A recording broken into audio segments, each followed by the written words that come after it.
This was probably the most valuable thing I ever learned in my life. When I was a kid, my dad, he was my coach essentially, he's my dad. You know, you're racing and you can turn around and look in the go-kart. And he used to get so pissed at me. And he would say, you look where your eyes go. So look forward, don't turn around. But isn't that a metaphor for everything? You look where your eyes go, just like where your mind goes. Wherever you set your point of reference on, your mental attention, your focus, that is where you're going. How are you gonna have a positive life from negative thoughts? You can't, because you're gonna perpetuate more negative thoughts. And you're gonna attract vibrationally and frequency-wise people that are thinking that same way. So if you want to expand and grow and rise and meet new people and do bigger, better things, then you've got to think about what you do want, not what you don't want. So 100%, if you're looking at the wall, you're going there.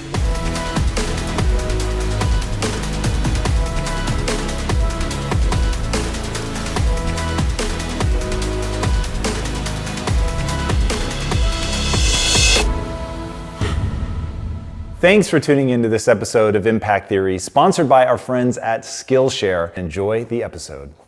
Hey everybody, welcome to Impact Theory. Today's guest is a record holder many times over and one of the most recognizable athletes on the planet. Her list of accomplishments is so long, we would need an entire show just to read them, but here are just a few of the highlights. She's the first woman ever to lead in an IndyCar race, the first woman ever to win an IndyCar race, and when she arrived on the scene, she was only the fourth woman ever to race in the Indianapolis 500. She's also the first woman to hold pole position in the Daytona 500, and she's only the second woman of all time to hold the pole position in the Indy Racing League, where she was named the Rookie of the Year in 2005 championship. She holds a record for being the highest finishing female ever in a NASCAR National Stock Car Series, and she also holds the record for the most top 10 finishes by any woman in the history of Sprint Cup competition. Her fourth place finish in the Indy 500 is also the highest ranking ever for a woman. She is tough and aggressive behind the wheel, and Paul Newman, an accomplished race car driver himself, said, "We will probably never see a female driver like her again." She was named the Female Athlete of the Year by United Sports Academy. She's graced the cover of Sports Illustrated and has proven with her book, Pretty Intense, that her fitness extends well beyond the racetrack. Recently retired from racing, she's launched two companies, Warrior Clothing and Somnium Vineyard in Deer Park, California, proving beyond a shadow of a doubt that she'll be thriving long after the sound of her final lap fades from memory. So please, help me in welcoming the most successful woman in the history of open wheel racing, Danica Patrick. Thank you. Thank you for coming on. Thank you. It's a mouthful. It is. Your list of accomplishments is pretty ridiculous. I did finish third at Indy 1 year too, so that's okay Shame though. on me. That's the, all right. the flagellation will be extreme, okay. I assure you. Unfortunately, the internet helped me with some of those stats. And Wikipedia. They led me astray. So we'll have to update that stuff. But man, it really is crazy. And it's extra crazy when you think about what, statistically speaking, makes you such a crazy underdog, which is, one, I'd love to know, why do you think there are so few women in racing? I mean, I think it's just a matter of your exposure. So when you're a kid, it's, racing in general is not the easiest thing to start out doing. Somebody has to know how to get you into a go-kart or get you into a, mini sprint or some kind of something with an engine, and that's expensive, it's complicated, you have to have technical expertise in some way, which my dad had. So I think you have to have the exposure, and then you have to think of it. It's not a sport in school, right? You don't just sign up for racing. So like you would sign up for basketball or football or something like that. So I feel like it has to do with your exposure, really, that gives you the idea. So for myself, my dad raced growing up, and it was actually my sister who wanted to do it. She was 8 and I was 10 years old, and there was somebody in her class that raced go-karts, and they happened to live in the neighborhood, so we went down and looked at the go-karts, and we bought go-karts, and the rest is history. So what is it about you and your sister? Why didn't she continue to pursue it the way that you did? Because she got bumped around a lot. Yeah, she was getting driven over, and let's just face it, it wasn't her calling. I mean, I think that's At the end of the day, you have to be really, really passionate about something and really want something or something about it that, pushes you when things get difficult. And I've always said that's kind of the difference between my success or me and some other people is that when it gets difficult, I try harder. That's of course going to happen. But when it gets difficult again, I try harder. And there's still some that'll keep doing it. But when it gets difficult again, I try harder. And maybe you're down to a few people. So there's not really a point in time that I didn't dig deeper and try harder. So yeah, she wasn't slow. She just she was getting driven over and she just didn't really like it. What you just went through is like my fetish. So I want to understand what makes you the person that keeps going and going and going and digging deeper and figuring out like another gear to find when other people don't. Because I have that same thing. And oh my God, like once I set my sights on something, fucking forget it. Yeah. Literally, health be damned. It doesn't matter. Like if it is in my head that is something I want, then I will keep ratcheting up. And that's so intoxicating and it makes my life so beautiful and so joyous and I love it so much that, and I know not everybody wants it, but the people that do, like I want to show them how to like dig deep. So how doth thine dig deep? You got a dream, right? I mean, I'm sure that when you find something that you love to do, you think, how far could that go? And you have to do that, right? You have to set some goals for yourself. Number one, you want to find things that you're good at, right? So probably not going to be a basketball player being 5'1.5". I get that half at 5'1". You've got to find things that you're really good at and can thrive. But then beyond that, you have to dream into how far it can go. Because if you don't, whether you think you can or you think you can't, you're right. So if you haven't even thought of an idea, you for sure can't because you haven't even thought of it. And then, then it's a matter of time. Your book, pretty intense. You go into the mindset, which is a pretty cool way to open the book. I really like that. Talk to me about some of the key things that you've built into your mindset that you think have allowed you to win at such a high level. Well, I mean, you do have to believe in yourself. And I say that like hesitantly because of course I've lacked confidence from here and there. I think that that's human nature to have some doubt. So I think that you have to find something that you really want, and you have to have that really aspirational goal far in the distance, so that the little things along the way aren't such a big deal, and it helps pull you into the next event or the next year or the next job or the next opportunity. And you can also look at things as a learning experience at times, other than trying to make everything successful. I think that's a really common thing that people experience and do is that, they want this dream job or this dream situation and they don't just get started. Like, just get going, go to school or get a job or be an intern. Like, it's probably not going to go perfect, but for sure you'll learn. You're always going to learn, even from the mistakes. And sometimes the mistakes teach you even bigger lessons. So, so that ability to know that when it doesn't go well, that's all just part of the journey. So I found that I was really, I loved that part about racing and about really anything, is that the journey really is the fun part, because maybe you can relate. When you finally arrive somewhere, it's never enough anyway, right? It's like, what next? No question. Walk me through that moment. You're in a bar at like 14 or something, and this is going great. Right? But you'll know where I'm headed in a minute. I must have been in England. No, you haven't gotten to England yet. But you walk up to the British guy and you start asking him a bunch of questions about racing in England. You click something over in his mind. He extends you an invitation when you're ready to come to England. What I want to know about is the moment that you actually decide to go to England. You said you're not a daredevil, so it's not just the devil may care attitude, but that's really ballsy. You drop out of high school, move away from your family, go live on your own at 16. Like, the thought of who I was at 16, I would not have been ready for that. Are you courageous? Is that something that you cultivate in yourself? Did you just not think it through? Like, what was that moment? I mean, as far as like the courageous part real quick, like I find a lot of satisfaction in testing my limits. So it doesn't mean I'm not scared. Like, we were actually just talking about this earlier today about cutting my hair. And I'm like, I've never cut my hair in my entire life. And I just, even though that's small, like, I just love to push my comfort zone just to know I can. I've also bungee jumped. It's not something I love. I don't enjoy it. It's not fun. I'm scared of heights. But I love to know that I can accomplish whatever it is that I need to or want to, no matter how big or scary it is. The ESPYs, hosting the ESPYs last year, oh my God, I was like, I'm not funny. Like, how am I gonna do this? But I said yes, because it scared me as much as it excited me. And I was like, gotta do it then. I mean, I think that, walking into that, it was the story about the bar. I was 14-year-old at the Indianapolis Motor Speedway. I was in a Turn 2 suite, which was owned by a wealthy guy. And he was helping another driver, Lynn St. James, a female driver. And she was kind of walking me around and helping me out. So she sent me up there, and I sat down at the bar in the suite, ordered my kitty cocktail, and sat next to this British guy. And he was talking about racing, and he's telling me I could learn more in 1 year in England than 5 years over here. And I thought, well, that sounds smart. And so 2 years later, when I was 16, they had kept up with my career, and they'd contacted us again and said, hey, we'd like to have a meeting. So we almost didn't go. I mean, how sliding doors central, like we almost didn't go. It was raining out. It was a 4-hour drive each way from where we lived in Illinois.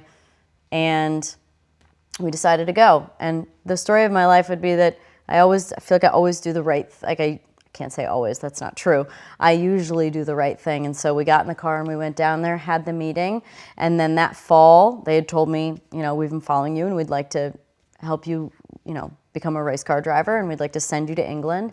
So I went over and tested a car, went over for the winter and left school for a little while and did what they call a winter series race.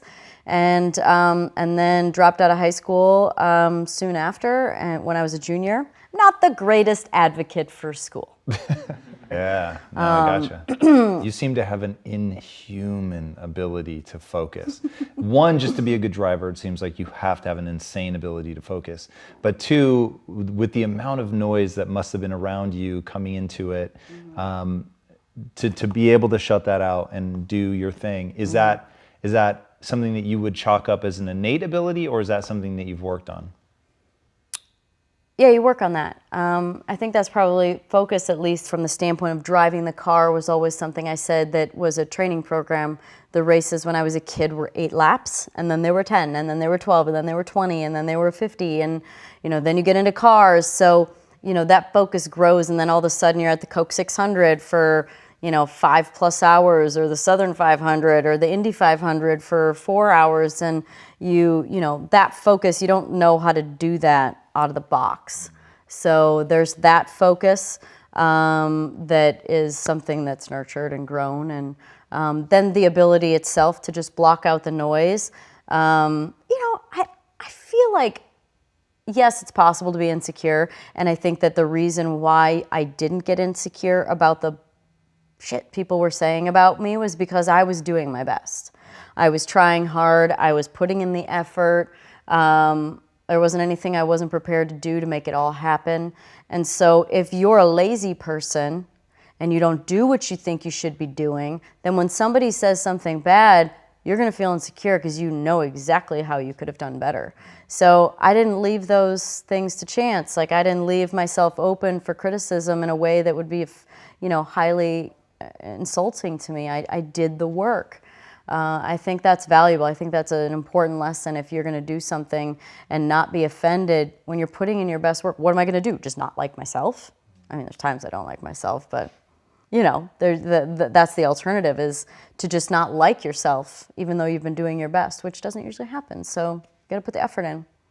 When I think about going all in on something, putting in the effort, to me, it's driven by what you said, you've got to want something. Like, there's got to be something that you're driven by, whether it's a dream or whatever. What makes you cultivate that? Like, do you find that life is better when you have some intense thing that you're chasing? Like, you've launched 2 businesses recently. Mm-hmm.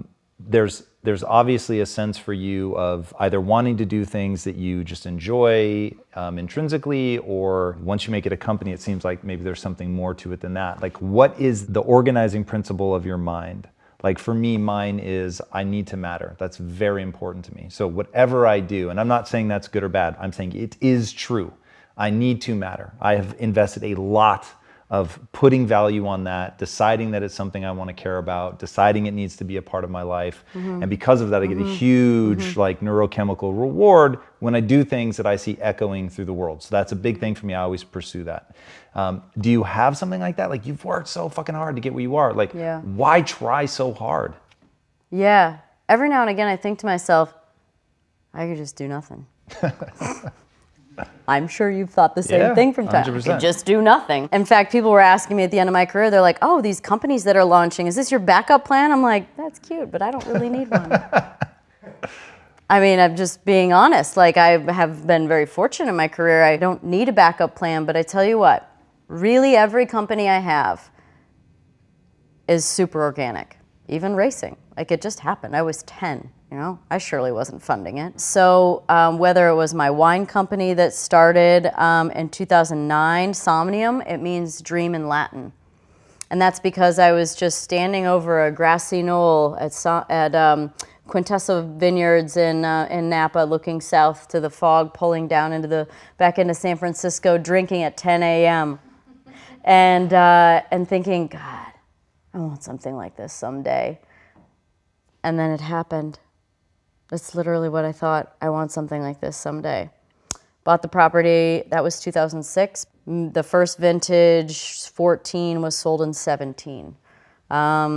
Long project. That's why I think a lot of winemakers are fairly older, a lot of proprietors, because they don't have the money to do it until they're older, because it's a long process. But that's Somnium, and it means dream. You know, the clothing line was just because I love being creative. I actually went into the company that was producing it and talked about making clothes for the racetrack.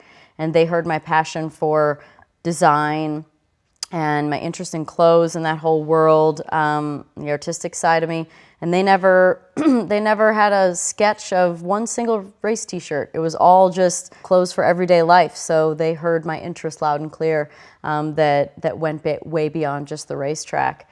I mean, my book, Pretty Intense, was really just because I really attribute it to posting one yoga picture so many years ago on Instagram, and people loved it, and then I posted more, and it, like, if of everything that I do, it's really not actually the bulk of what I do, but people see that, they love it, it resonates, they're interested, it's aesthetically pretty, you know, and it gave me a reputation for being into fitness, and I'm like, God, I've always done this. I've worked out since I was 14 years old for racing. So that kind of started it all, and then there was someone who was interested in writing a health and fitness book, and I'm like, okay. The question was, do I want to write one? And I was like, yeah, I think I have finally something to say. You know, health and fitness and wellness and waking up and taking care of yourself and enjoying life is, you know, really what I stand for now. So that's a super long story of all my companies. But bottom line is they were all born from an idea or a passion. They were not like, I want to make money, let's do this. Now, it doesn't mean I haven't taken endorsements in the past that were about money, but it doesn't mean that I will start a company unless I truly believe in it and I am ready for it and I'm ready for the work, because of course it's the journey. It's not, I mean, I think that if you attach yourself to, I'm going to call it like a impure goal almost of making money or something like that, I think you're too short-sighted, and I think that I think you inherently block that actually. You make the wrong choices because you're thinking too short term or too small.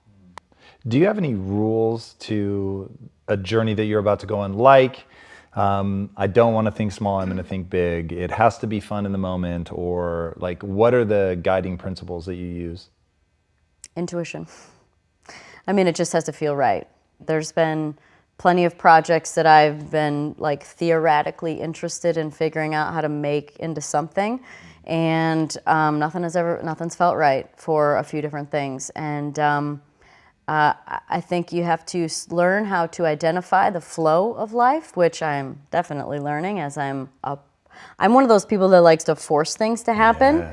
Yes. Force them to happen, they're gonna. I'm with you. But here's the thing. Yes, you need to try harder and you need effort and you need to push at times. That's very important. But you have to learn that when you keep hitting a wall with something and, oh, this isn't right and this isn't working and this is, oh, that person's wrong and that's happening and, oh, now this, when you start to like bump up against a bunch of those things that just don't feel like it's flowing, and you kind of have to wake up and realize, maybe this isn't for me. And that's kind of actually what happened with my career even, was there was tons of things, starting with losing my primary sponsor, which was no problem I had ever had in the past, that started me to wake up to realize these other things, and then to notice, oh my gosh, I have all these other companies that need attention.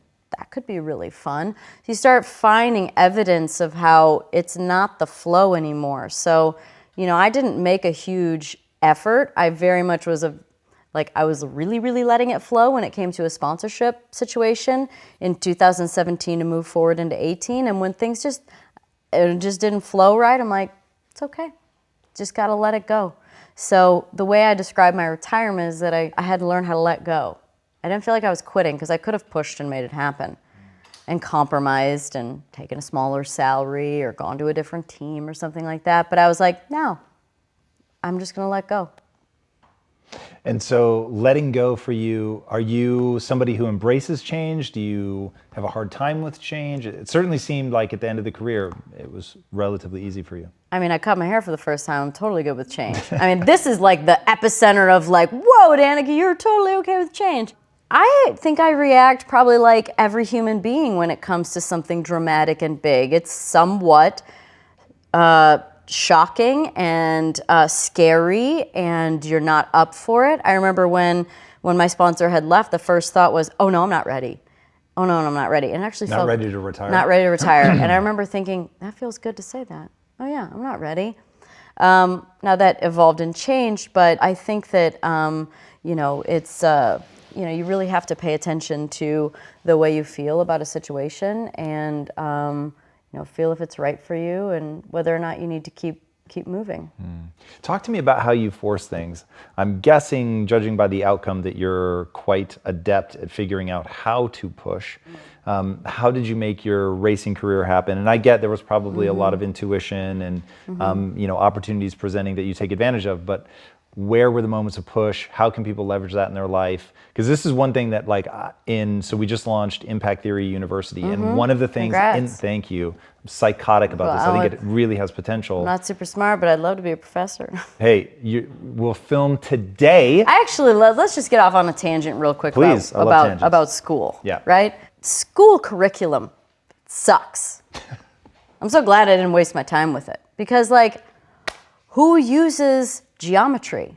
Who uses human anatomy class? And we're not if you want to be a doctor, please go to school, right? I want you to have some experience cutting a frog open before me, but there's certain things that it's important, but where's the meditation class? Where's the manifesting class? Where's the real life stuff that, it scares me to think we're getting away from PE. I mean, a pull-up could save your life. You can fall off a cliff and need a pull-up, I mean, these are the things that can really make a difference in your life. So I don't know. Now that you're starting your own university, yes, what are your thoughts on school? My thoughts are uber intense. And so I'll give you a snippet with the. Well, I'm pretty intense, so this falls right into the line. Nice. So my thing is, I think that humans can't change about 50% of what they do and are, and that's why I find you and your sister so fascinating. I'd be so curious to know how much of that was the 50% that's unchangeable, and how much is the 50% that is completely malleable. And the 50% that is completely malleable could change your life so radically. And there are universal principles of success. There are just certain ways that people should think. And one of them, my friend, dear professor of how to push, is the ability to get shit done. So the title of your biography was Danica Patrick Crosses the Line. Get over the fucking finish line. And I find so often people, to your point, they don't want anything. And so they don't put the energy to get something across the finish line. And that really fucks with me, because I think that that's born of the 50% that is changeable. So it's over here, you wanting something. Yes, you have a belief system that you don't even realize you have. You don't realize you assimilated beliefs the entire time you were growing up. So somewhere along the line, you decided that you could do this shit. I mean, you literally said, if you think you can, you can. If you think you can't, you can't. Right. So one, you've cobbled together this really fucking interesting mindset, which you lay out in your book, so I know is real. Two, your life is a pretty clear reflection of this stuff. So my thing is like, since you know how to push, what is it? I know some of it's intuition. I'm going to rob you of that answer. Beyond intuition, okay. What is it? It's actually the hardest one because you have to find a way to authentically, not just lip service, but authentically believe you can do it, which is hard because doubt is, I mean, how many times does our mind race about doubt, whether it's in work or relationship or anything, you know? How do you deal with it? Well, first you have to be passionate about something. And then you have to set the right goal, right? The goal of like, I want to make a difference. I believe I can make a difference. Or I want to make amazing wine. I believe I can do that. I know I can do that. You know, but you have to, you've got to use some neuroplasticity shit and get that mind changed. You have to retrain your brain and put the right podcasts in front of you, the right TV shows, the right people around you, read the right books, write in your journal, write down what you want. I mean, how many times I look at how many times I've written down something I want and I'm like, oh my God, I got it. You know, it's scary. So I think that there's some magic in there, but it's really about retraining your brain to believe something is possible. So I think that you can fake it till you believe it. But there has to be a way where you authentically believe you can do it. Do you have an example? So the fake it till you make it thing is something really, really interesting to me. And I think that people get misled by the words. They hear fake and they think, oh, this is never going to work. But it's a fundamental misunderstanding of the way the human mind works. And so the fact that you brought up brain plasticity is extraordinary. Well, your brain can't tell the difference between a truth and a lie, essentially. If you can visualize an experience that hasn't happened, you know, in your brain, it can't tell the difference. So now keep repeating that, and you're retraining your brain. It's pretty crazy. Did you used to visualize the races? Yeah, I did. When I was a kid in go-karts, I would sit there on the cooler and close my eyes, and I would visualize the perfect lap, like once or twice at least. And especially before qualifying, as I got older, I would visualize the perfect lap of how I wanted it to go and how I wanted the car to feel. How do you deal with pressure? There's so much pressure going into a race, so many eyes on you, sponsors, dollars on the line. How do you tune that out, or how do you process it? What do you do with that? Race car drivers have a big job in the sense that before the race, like, we entertain sponsors. You're going to do meet and greets. You're standing at the car getting photos before the race starts. So, you know, you really have to be able to compartmentalize that and then the job and be able to flip the switch back and forth between like, hey, how you doing? Nice to meet you. Good. You want to get a picture? Cool. All right. Hi, how are you? Oh, are you good? Okay, cool. And that was a kid, by the way. And then, you know, take your picture and then be able to get in the car and just, you know. I will say that anybody I met at the racetrack and they tell me, oh, I met you at a race. I'm like, yeah, I don't usually remember those people. Probably because I was only allowing a certain amount of mental energy to be, you know, attentive to them. Yeah, you have to flip the switch back and forth for sure a lot. Do you have a ritual for that? How do you actually flip the switch? You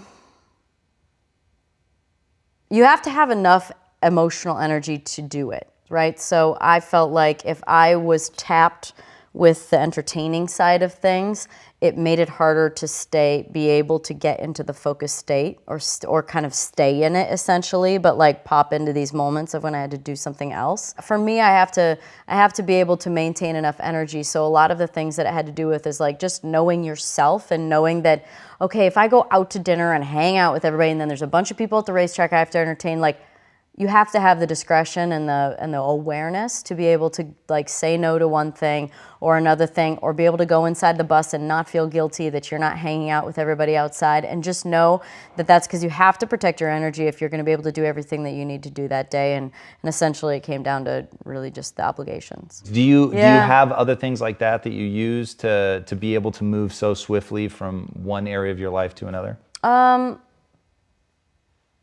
I'm not a big fan of like 911 fire drill kind of stuff. So I like to get in the mindset, right? So I like to know what I need, what I have to do, which is hard to flow because, you're like, oh, this is what's going to happen.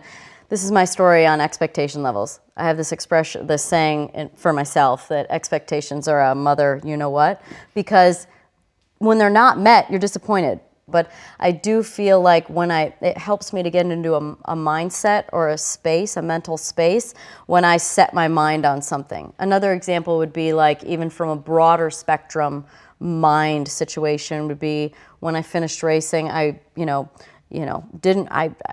wasn't like when I was racing, I was scared of what was going on, but go to the Indy 500 this year, and I was part of the broadcast, and people had asked about the fear part, and I was much more aware of it then, because I know how hard it was. I know how fast we were going, and I'm watching everybody do it, and I'm like, God, I was brave.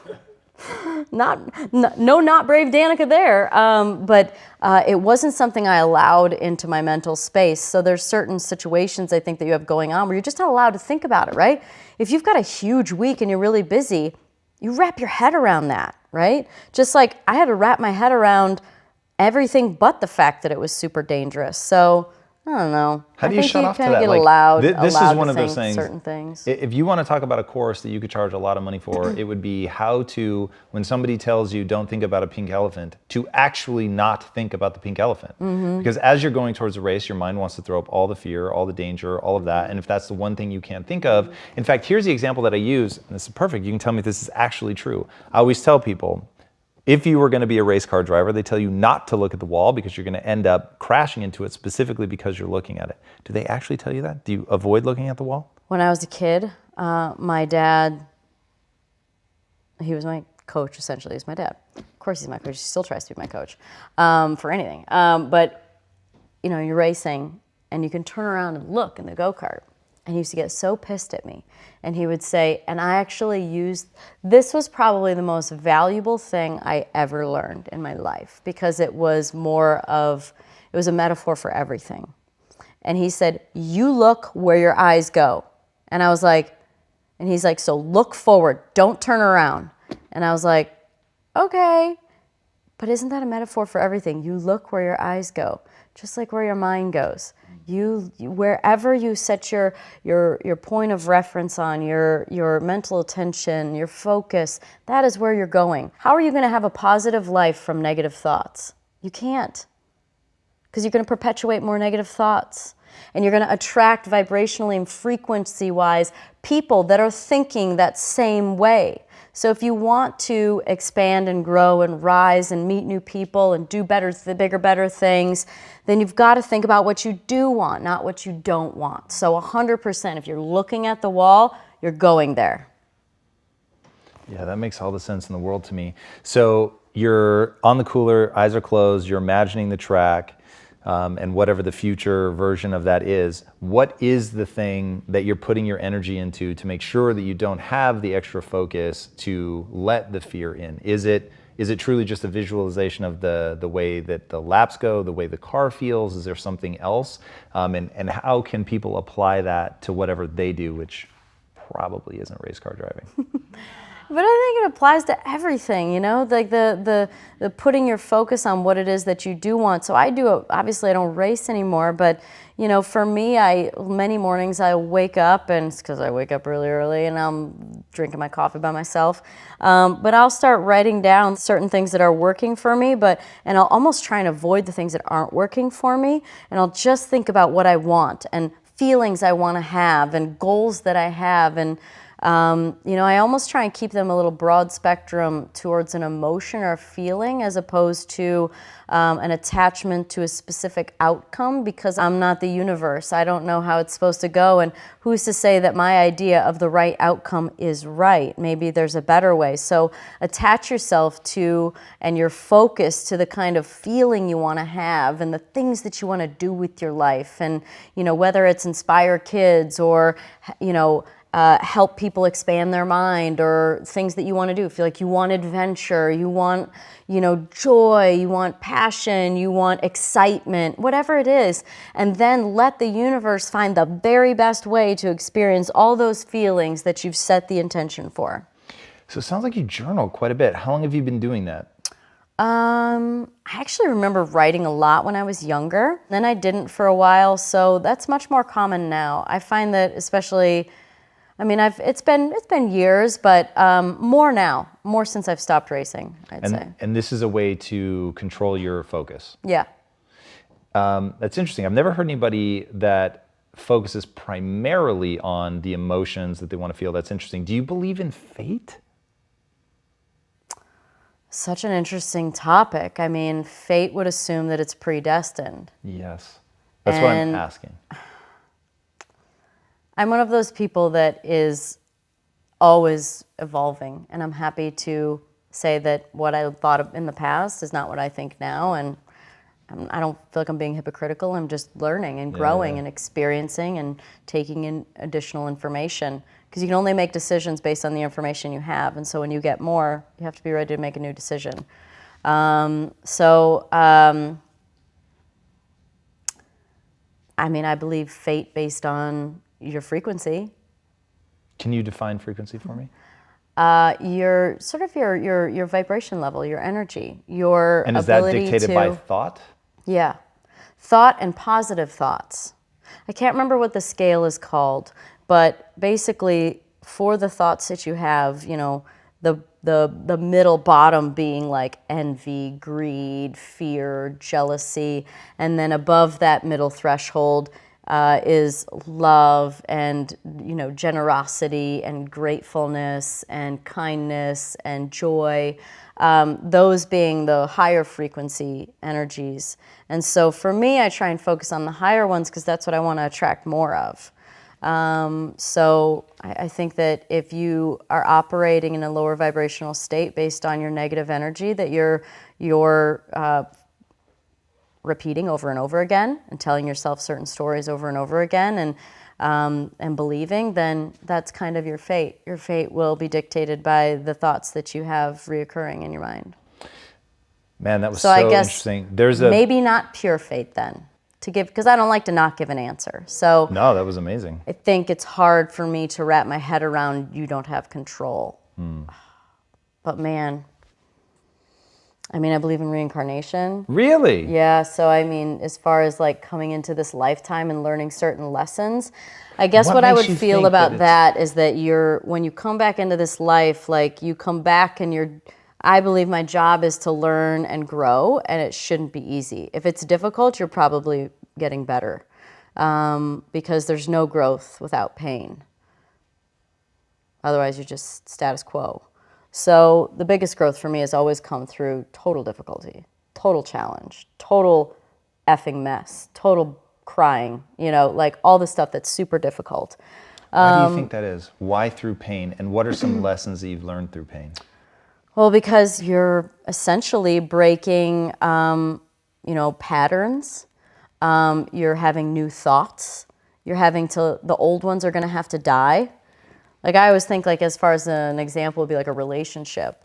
You know, relationship ending is, you know, sad, right? But what if a better one's coming? What if that's all you thought about?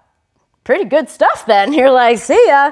But we're attached to the idea that we had in our head for so long. We have to let the ideas and dreams that we have to let them die. And that dying process is hard.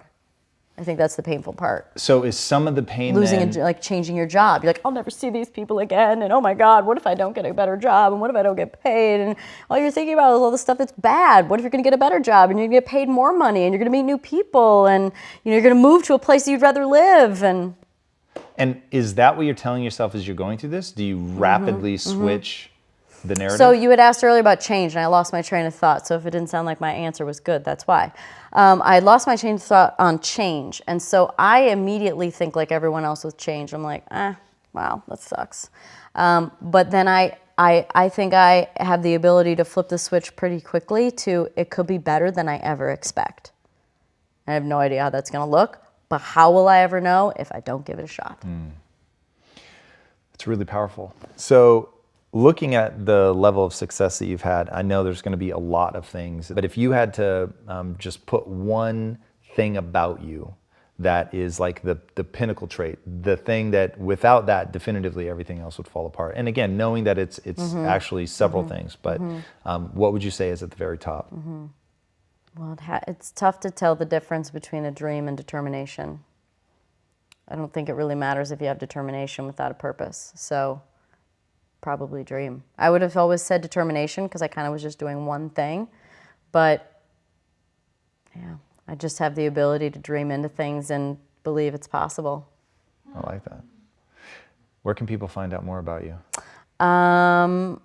Well, I mean, social media is a great thing for that. I mean, especially for me at this point in my career where I'm not on TV every single weekend for a few days and don't have a microphone stuck in my face. Social media is a great platform for that, as far as Instagram, which is the one I'm mostly involved on, and Twitter and Facebook. We post a lot more broad spectrum stuff on Facebook.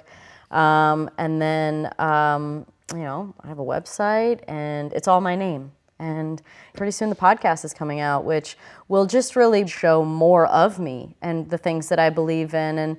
And also, of course, how can I not think, how the hell did I get here? And then try and share that. No, I love that. I'm super excited for your podcast. Yeah, thank you. All right. What is the impact that you want to have on the world? I want to wake people up to their potential. I want to wake them up to realizing that we could have argued about this, but you said 50% is there and 50% is available for your own to make a change. But I would argue that anything is possible, and that we are all one decision away from an entirely different life. I couldn't agree more. Guys, endlessly fascinating. You are definitely going to want to dive into her world. It's really, really extraordinary. If you haven't already, be sure to subscribe. And until next time, my friends, be legendary. Take care. Danica, that was amazing. Thanks. Thank you so much. Yeah, thank that you. was wonderful. What's up, Impactivists? If you want to acquire new skills or improve the ones you already have, then you're going to love this. As you know, a huge part of my life is about acquiring skills that have utility and exist in service of something greater than myself. And that is why I highly recommend Skillshare. Skillshare is an online learning community with over 25,000 classes across more skills than you can imagine. At Impact Theory, we've used Skillshare for things like project management, marketing analytics, and even for our comic book. And today, Skillshare is giving the first 500 people who click on the link in the description 2 free months to their entire library of courses. That's 60 days access to literally thousands of courses on whatever topics you choose for no money at all. You just have to click on the link in the description below and join the classes that work for you. And you will be in very good company as one of 7 million people on Skillshare. And should you decide to stick around beyond your free trial, an annual subscription to Skillshare is less than $10 a month. That's nothing for a skill that could very well change your life. So go ahead and click on the link in the description below to start acquiring those skills today. And until next time, my friends, be legendary. Take care. If you want something, if you have a passion in your heart, fire in your belly, it's gonna be you. It's gonna be you getting up early. It's gonna be you staying up late. It's gonna be you running the miles and going to the gym and eating the kale and doing all the crap that you don't, it's only gonna be you.